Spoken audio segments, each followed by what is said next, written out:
Hello વિદ્યાર્થી મિત્રો, good morning. આજના ઓનલાઈન શિક્ષણમાં આપ સૌનું હાર્દિક સ્વાગત છે. ગઈકાલના વિડિયોમાં 11મા ધોરણમાં ગુજરાતી આપણે જીભ પાઠ વિશે ચર્ચા કરી હતી. આપણે એ જોયું કે લેખકે કહ્યું કે રસાસ્વાદનો અધિકાર કોને મળ્યો છે? તો જીભને મળ્યો છે. જીભ એ એક ઇન્દ્રિય છે, પણ તે એક જ છે જીભ, પણ બે કામ કરે છે, સ્વાદ પારખવાનું અને બોલવાનું. કે બીજી બધી ઇન્દ્રિયો કે જે આંખ બે છે એક જ કામ કરે છે, પગ બે છે એક જ ચાલવાનું કામ કરે છે, નસકોરા બે છે માત્ર એક શ્વાસ લેવાનું કામ કરે છે, પણ જીભ એક જ છે જીભ, અને તે બે કામ કરે છે. છેલ્લે આપણે જોયું કે જેમ કેટલીક કુળવધુઓ આખા ઘરનો ભાર ચલાવે છે, આખું ઘર ચલાવતી હોય છે, છતાંય તે ઘરની બહાર નીકળી શકતી નથી કે તેમના દર્શન પણ કોઈને થઈ શકતા નથી. તેમ જીવનના બે સૌથી મોટા કાર્યો કરે છે જીભ, છતાં તે અદ્રશ્ય રહે છે. કે જીભ એ મોઢાની અંદર રહે છે, ભાગ્યે જ કોઈને જોવા મળે છે. મેં કહ્યું તેમ કે જીભને કોઈ બહાર કાઢીને બેસી રહેતું નથી. ત્યાંથી હવે આગળ જોઈએ. સ્નિગ્ધ. સ્નિગ્ધ એટલે કોમળ.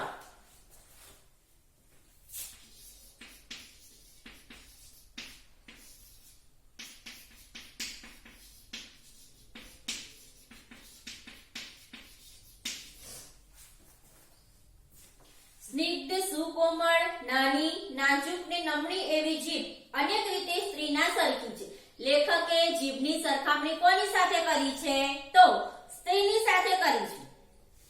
આપણે એની પાસે સૌથી વધારે કામ લઈએ છીએ, છતાં બને ત્યાં સુધી એને ઓજલ એટલે કે પડદામાં રાખીએ છીએ. જો લેખક શું કહે છે કે જે સ્ત્રી ઘણું બધું કામ કરતી હોય છે પણ એ પડદા પાછળ રહેતી હોય છે, એમ જીભ આપણે જીભ પાસેથી ઘણું બધું કામ લઈએ છીએ પણ એ ઓઝલ એટલે અદ્રશ્ય રહેતી હોય છે.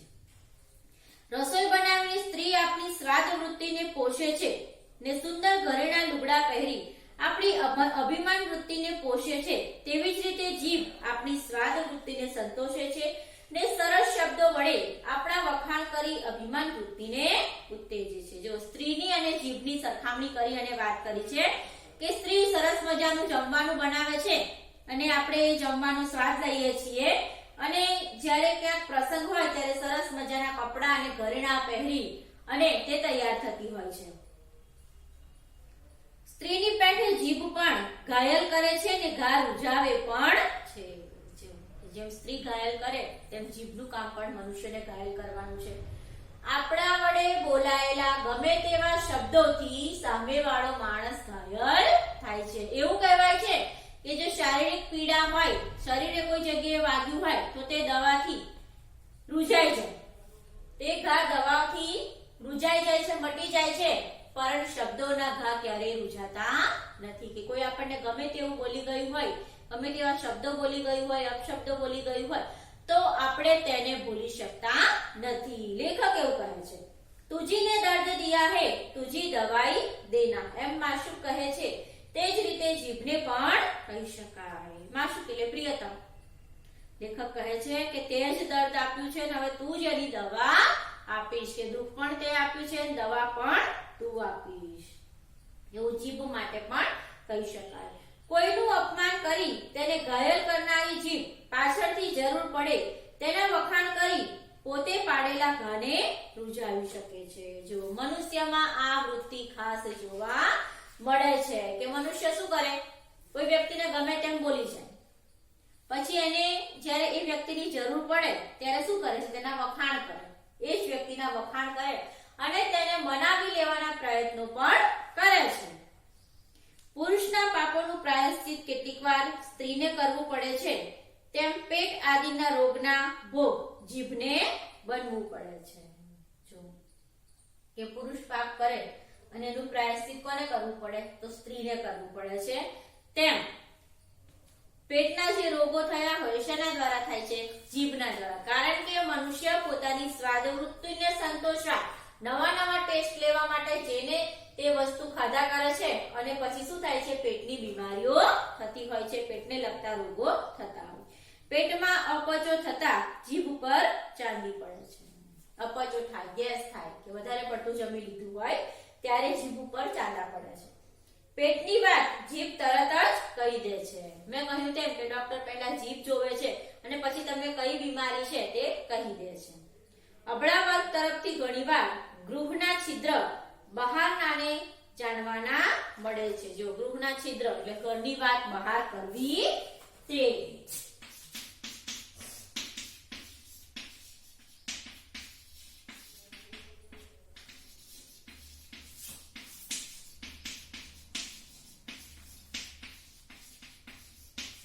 ઘરની વાત બહાર કરવી. જો સ્ત્રીઓ ભેગી થાય એટલે પોતપોતાના ઘરની વાતો એકબીજા સાથે શેર કરતી હોય છે. એ રીતે ઘરની વાતો બહાર એકબીજાને જાણવા મળી જતી હોય છે. તે જ પ્રમાણે રોગના નિદાન માટે તજજ્ઞો જીભ પર ઘણો આધાર રાખે છે. કે રોગના નિદાન એટલે ઓળખ કે તપાસ.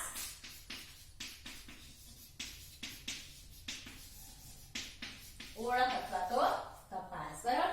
કઈ બીમારી છે તે જીભ ઉપરથી જાણી શકાય છે. તજજ્ઞ એટલે જાણકાર વ્યક્તિ.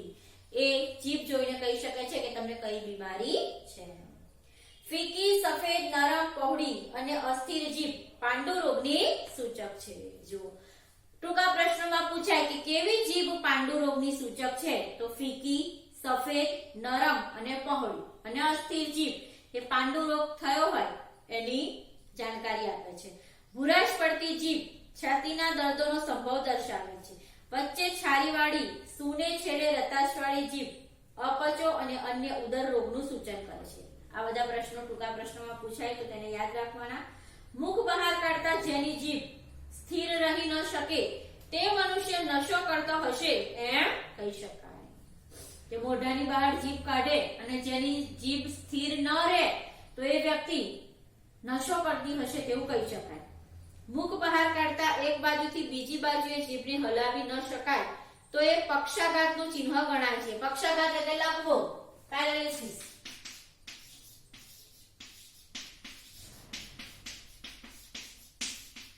પક્ષાઘાત એટલે લકવો. બરાબર. કે જીભને તમે એક બાજુએથી બીજી બાજુ ન લઈ જઈ શકો તો એ વ્યક્તિને લકવો થયો છે તેવું કહી શકાય. આમ જીભ દેહના અનેક દર્દો ખુલ્લા કરે છે. કે જીભ દ્વારા શરીરમાં કઈ બીમારી છે તે જાણી શકાય છે. પરંતુ જીભ માત્ર શરીરના વ્યાધિઓને જણાવતી નથી. વ્યાધિ એટલે રોગ.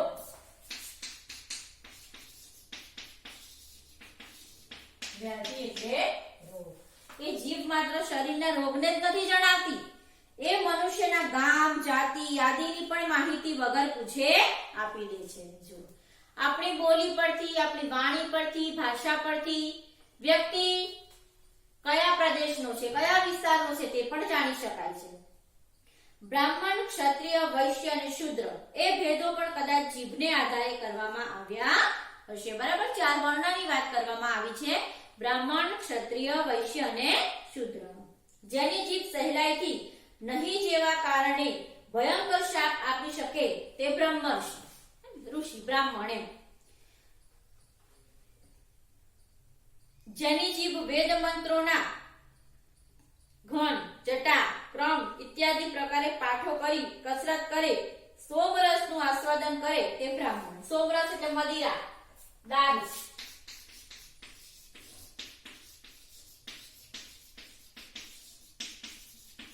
બરાબર. સોમરસ એટલે મદિરા, જેને કહેવાય દારૂ. જેની જીભ વીર રસની વાતો કરે ને કસુંબા પાણીમાં રાચી રહે તે ક્ષત્રિય છે. ક્ષત્રિય કોને કહે છે? તો કસુંબા પાણી એટલે પાણીમાં ઘોળેલું અફીણ. પૈસાની વાત સાંભળી જેની જીભ ભીંજાઈ જાય તે વૈશ્ય. ને જેની જીભ ઘણું ખરું મૌન સેવે ને ઇતર વર્ણના હુકમ સાંભળી, ઇતર એટલે બીજા, હા મા બાપ કહે તે શૂદ્ર. 4 વર્ણની વાત કરી છે કે જે મંત્રો બોલે, સોમરસનું આસ્વાદન કરે તે બ્રાહ્મણ, જે વીર રસની વાતો કરે તે ક્ષત્રિય, પૈસાની વાત સાંભળીને જે લલચાઈ જાય તે વૈશ્ય, અને જેની જીભ ઘણું ખરું મૌન સેવે, જે મૌન રહેતા હોય ને બીજાની વાતમાં ખાલી હાની સાક્ષી પુરાવતા હોય તે શૂદ્ર.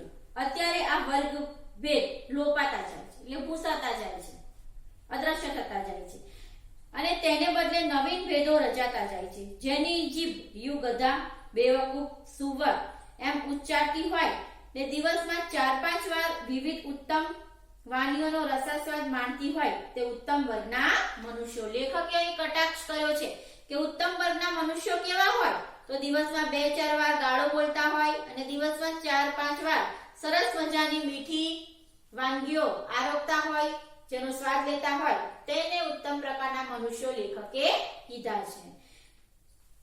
જેની જીભ મા બાપ, સરકાર, પ્રભુ એવો પાઠ પઢ્યા કરતી હોય ને 2-1 દિવસે એકવાર અતિશયોક્તિમાં જેને અન્ન કહી શકાય એવું કંઈક આરોગતી હોય તે નીચ વર્ગનો મનુષ્ય. નિમ્ન વર્ગના મનુષ્યની વાત કરી છે લેખકે, તો અહીં પણ કટાક્ષ કર્યો છે કે જેમને 2 દિવસે એકવાર પૂરું જમવાનું મળતું હોય છે. રજા બજા નહીં મળે, સમજ્યા? જુઓ, આજે જરા 2-3 કલાક વધારે બેસજો ને આવતે મહિને તમારા પગારમાં 10% ઘટાડો કરવામાં આવ્યો છે એમ જેની જીભ બોલતી હોય તે ઉપરી અધિકારી. ઉપરી અધિકારીની વાત કરી છે કે જે પોતાનાથી નીચલા વર્ગના કર્મચારીઓને 2-3 કલાક વધારે બેસવાની, કામ કરવાની જવાબદારી સોંપે છે અને છતાં એમ કહે છે કે આવતા મહિને તમારા પગારમાં 10% ઘટાડો થશે, વધારો નહીં પણ શું થશે? ઘટાડો થશે. આવું કહેતા હોય તે ઉપરી અધિકારી. સાહેબ છે તે જરા આજે એમ કે સાહેબ આજે જરા વહેલો ઘેર જાઉં, ઘેર માંદગી છે સાહેબ, બાકીનું કામ ઘેર લઈ જઈશ એમ બીતા બીતા કરગડતા અવાજે ને દીન મુદ્રાએ બોલે તે કારકુનિયા જીવ. દીન મુદ્રા એટલે ગરીબ, એ ગરીબ જેવું મોઢું કરી અને એમ કે સાહેબ આજે મારે જરા ઘેર કામ છે તો હું વહેલો ઘેર જાઉં, હું બાકીનું વધારાનું કામ ઘેર લઈ જઈશ એમ બીતા બીતા અને ઉપરી અધિકારીને કરગડતા કહે તે જીભ કારકુનની એટલે કે ક્લાર્કની જીભ હોય. જીભ આ માણસના જાતિ કુળ જ નથી જણાવી દેતી, પરંતુ એ કયા શહેર કે ગામનો છે તે પણ એ કહી દે છે. વ્યક્તિ બોલે એના પરથી જાણી શકાય કે તે કયા પ્રદેશનો કે વિસ્તારનો છે. એક વખત ભરૂચમાં મેં 2 મનુષ્યોને વાકયુદ્ધ ખેલતા જોયા હતા. વાકયુદ્ધ એટલે વાણી દ્વારા ખેલાતું યુદ્ધ, બરાબર? એકબીજા બોલીને જે ઝઘડે તે, કારણ કે ક્યારેક મારામારી પણ થતી હોય છે ઝઘડામાં. અને તે વેળા મને બહુ નવાઈ લાગી હતી. વાકયુદ્ધ ખેલતા હતા તેની નવાઈ નહોતી લાગી, 2 માણસો મળે ને લડે નહીં તો નવાઈ લાગી. લેખકે અહીં પણ કટાક્ષ કર્યો છે કે 2 માણસો મળે અને જો લડે ના તો નવાઈ જેવું કહેવાય. લડે એમાં નવાઈ નથી એ હું સારી રીતે જાણું છું. તું લાલ ચળ ડોલા કાઢીને ગાલ પર ગાલ દે છે તે માલ પરથી નીચે ઉતરની બતાવી દઉં. એકે કહ્યું, સાલા તારું મોં ઉજળું છે પણ કરમ તો કાલા છે, ડોલામાં ધૂળ પડી તારા. બીજાએ ઉપરથી જવાબ દીધું. આ બંને યોદ્ધાઓએ એક મતે હળકારનો બહિષ્કાર કરેલો જોઈ મને નવાઈ લાગી. જો તેઓ અળની જગ્યાએ શું બોલે છે તો અળની જગ્યાએ લ બોલતા હોય છે. ભરૂચની ભાષાની વાત કરી છે, દક્ષિણ ગુજરાતની. તે પછી ભરૂચમાં લગભગ બધા જ માણસોને મેં અળને સ્થાને લ વાપરતા સાંભળ્યા હતા. સુરત, વડોદરા, અમદાવાદ બધે સ્થળે ળ બોલાય છે તો ભરૂચમાં કેમ બોલાતો નથી? એ ઉચ્ચાર શાસ્ત્રનો વિષમ ખોલ્યો છે. વિષમ એટલે ન સમજાય તેવું, મુશ્કેલ. મને લાગે છે કે બાળપોથીમાં નળનું ચિત્ર આપી તે પરથી પ્રકાર શીખવવામાં આવે ને ભરૂચમાં નળ નથી, તેથી કદાચ ભરૂચવાસીઓએ નળની સાથે અળનો પણ બહિષ્કાર કર્યો હશે, પણ એ સાથે આપણને જાજી નિસ્બત નથી.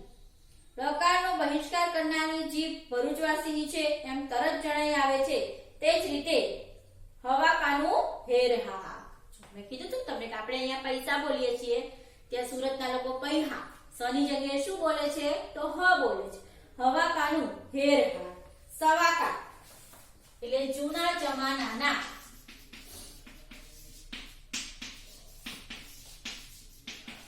જૂના જમાનાના 4 પૈસા, બરાબર, જેને કહેવાય સવાકા. અહીંયા શું કહે છે? હવાકાનું હેરહા, સવાકાનું શેર શાક. માગનારી સુરતી જીભને સડકું ખોદીએ છીએ ને રાબુ પીએ છીએ એમ કહેનારી કાઠિયાવાડી જીભ પણ પોતાના નિવાસ સ્થાનની ખબર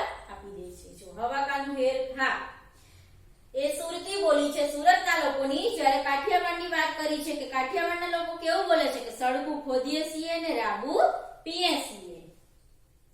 તો એ પરથી ખ્યાલ આવી જાય છે કે આ વ્યક્તિઓ ક્યાંના છે તો કાઠિયાવાડના છે. બાર ગાઉએ બોલી બદલાય એવું કહેવાય છે. એમ બોલી પરથી વ્યક્તિ કયા વિસ્તારની છે તે જાણી શકાય છે.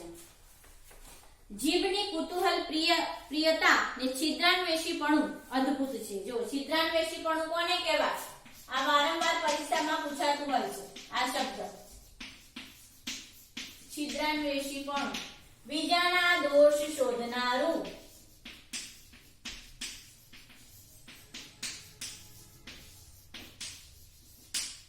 આ યાદ રાખવાનું છે. છિદ્રાન્વેષીપણું એટલે બીજાના દોષ શોધનારું. મનુષ્ય માત્ર એવા હોય છે કે જેઓ પોતાની ભૂલોને જોતા પણ નથી કે સ્વીકારતા નથી, પણ હંમેશા બીજાની ભૂલને જુએ છે. એ બીજાના દોષ કે સામેવાળી વ્યક્તિમાં શું ભૂલ છે. દાંતના ખૂણે ખૂણામાં એ ફરી વળે છે. એક ઝીણી સરખી કરચ દાંતમાં ગમે ત્યાં સંતાઈને ભરાઈ બેઠી હોય તો તેને શોધી કાઢે ત્યારે જ એ જંપે છે. એ વિષયમાં પણ એ અબળા વર્ગ સાથે હરીફાઈમાં ઉતરી શકે એમ છે. કંઈક ખાધું હોય એવું, ભાજી હોય, ધાણા હોય, દાંતમાં ભરાઈ ગયા હોય તો જ્યાં સુધી એ બહાર ન નીકળે ત્યાં સુધી આપણે જંપીને બેસતા નથી, ત્યાં સુધી આપણને ફાવતું નથી, સંતોષ નથી થતો. મોંમાં કાતરા પડ્યા હોય કે ચાંદી પડી હોય તો જીભ વારંવાર ત્યાં જ જવાની. અને મોં આવી ગયું હોય, મોંમાં ચાંદા પડ્યા હોય તો આપણી જીભ વારંવાર ત્યાં, એ ચાંદા પડ્યા હોય ત્યાં જ ચાલશે. કૂતરા વગેરે પ્રાણીની જીભમાં ઘા રૂંઝવવાની શક્તિ છે ને તેથી શરીર પર પડેલા ઘાને જીભ વડે ચાટ કરે છે. આપણે જોયું છે કે કૂતરાને કે અન્ય પ્રાણીઓને જ્યાં વાગ્યું હોય ત્યાં એ લોકો શું કરે છે? વારંવાર પોતાની જીભ ફેરવે છે કે જેથી એ ઘા મટી જાય, રૂંઝાય છે. પણ ઉત્ક્રાંતિ ક્રમમાં આગળ વધતા મનુષ્યની જીભમાંથી ઘા રૂંઝવવાની શક્તિ જતી રહી ને તેને સ્થાને ઘા પાડવાની ને પડેલા ઘા ચાટી વિશાળ ને ઊંડા બનાવવાની શક્તિ આવી. જો લેખકે ફરી અહીં પણ કટાક્ષ કર્યો છે કે પ્રાણી માત્ર પોતાના શરીર પર જે ઘા પડ્યા હોય એ પોતાની જીભ ત્યાં એ જગ્યાએ ફેરવી અને ઘાને રૂંઝાવી શકે છે, જ્યારે મનુષ્ય માત્ર એક એવો છે કે જે ઘાને રૂંઝાવી નથી શકતો, મટાડી નથી શકતો, પણ શું કરે છે? સામેવાળી વ્યક્તિને ઘા આપી શકે છે, ઘા પાડવાની શક્તિ. અને કોઈને ઘા પડ્યા હોય તો વારંવાર એની એ વાત કરી અને એ ઘાને ઊંડા ઉતારવાની શક્તિ કોનામાં છે? તો મનુષ્યમાં રહેલી છે એવું લેખક કહે છે કે મનુષ્ય જે કેવો છે કે જે ઘાને રૂંઝાવી નથી શકતો પણ વધારે ને વધારે ઘા આપી શકે છે. તો મિત્રો લેખકે ઘણા બધા ઉદાહરણ આપ્યા છે જીભના, ઘણા બધા કટાક્ષ પણ એમણે કર્યા. 4 વર્ણની વાત કરી, બ્રાહ્મણ, ક્ષત્રિય, વૈશ્ય અને શૂદ્ર કે જેને કઈ રીતે ઓળખી શકાય. સુરતના લોકોની, ભરૂચના લોકોની, કાઠિયાવાડના લોકોની વાત કરી કે આપણે એ બોલીને કઈ રીતે ઓળખી શકીએ, અથવા વ્યક્તિ બોલે એના પરથી એની ઓળખ થઈ શકે છે કે તે કયા પ્રદેશનો કે કયા વિસ્તારનો છે. તો મિત્રો અહીંથી આપણે બાકી રાખીએ. હવે પછીના વિડીયોમાં આગળનું શીખીશું. ખાસ 2 શબ્દો યાદ રાખવાના, બરાબર? એક તો ગૃહના છિદ્ર એટલે ઘરની વાત બહાર કરવી, અને છિદ્રાન્વેષીપણું એટલે બીજાના દોષ શોધનારું. મનુષ્ય માત્રમાં એવી શક્તિ છે અને આદત પણ છે કે જે પોતાના નહીં પણ હંમેશા બીજાના દોષ જ શોધતી રહેતી હોય છે. તો અહીંથી બાકી